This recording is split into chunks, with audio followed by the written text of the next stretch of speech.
Mga kahuan, panoorin ang video na ito upang alamin ang pinaka-latest na balita tungkol sa lagay ng panahon at bagyo. Update today. Update muna sa LPA na minomonitor natin sa loob ng ating area of responsibility. Huling nakita po yan sa layong 370 kilometers.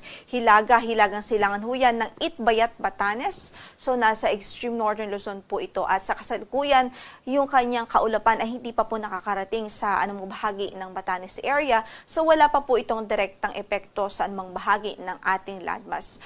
Gayunpaman, base sa ating latest analysis ay high chance na po ito o mataas na ang chance ang mabuo bilang isang bagyo within the next 24 hours.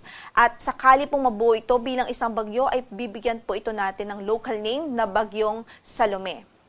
Sa ating pagtaya, generally southwestward ang kanyang magiging movement. So sa mga susunod na oras ay patimog kanluran ang kanyang magiging pagkilos at may tsansa po o mataas ang tsansa na ngayong gabi o kaya naman ay bukas na madaling araw ay lalapit o kaya naman ay magla-landfall dito sa Batanes area. And then afterwards, continue po ang kanyang southwestward movement at lalapit po muli dito sa area po ng Ilocos Norte.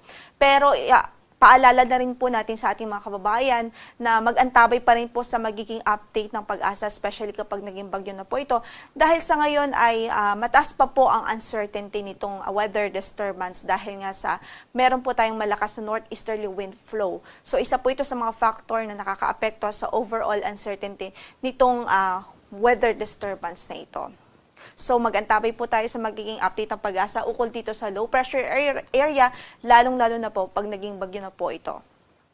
Sa kasalukuyan, yung Intertropical Convergence Zone ay nakakaapekto rin sa Mindanao at nagdudulot ito ng malawakang pagulan sa malaking bahagi ng Mindanao at ilang bahagi ng Visayas. Yung easterlies nakakaapekto din dito sa silangang bahagi ng Luzon at Visayas habang meron din tayong northeasterly wind flow o yung hangin na nanggagaling sa hilagang silangan, nakakaapekto yan sa extreme northern Luzon. Update naman din ho dito sa dating si Bagyong Ramil na ngayon ay nasa labas na nga po ng ating area of responsibility. Huling nakita ang sentro nito sa layong 970 kilometers kanluran ng northern Luzon. Taglay pa rin ang lakas ng hangin na 95 kilometers per hour near the center at agustness na 115 kilometers per hour. Kaya't sa kasalukuyan ay nasa severe tropical storm category pa rin ito at southwestward pa rin ang kanyang movement at 10 kilometers per hour. Pero ang magandang balita naman, wala naman na po itong direktang epekto sa anumang bahagi ng ating kalupaan. Paalala natin sa ating mga kababayang mangingisda, meron po tayong gale warning ngayon na nakataas sa Batanes Province. Ibig sabihin, maalon hanggang sa napakaalon ng kondisyon ng ating karagatan doon. So, ingat po doble ingat ang ating abiso sa mga mandaragat doon, lalong-lalo na ho yung mga gumagamit ng maliliit na sasakyang pandagat. As much as possible ay hindi po natin ina-advise na pumalaot yung mga gumagamit ng maliliit na sasakyang pandagat pag meron po tayong nakataas na gale warning.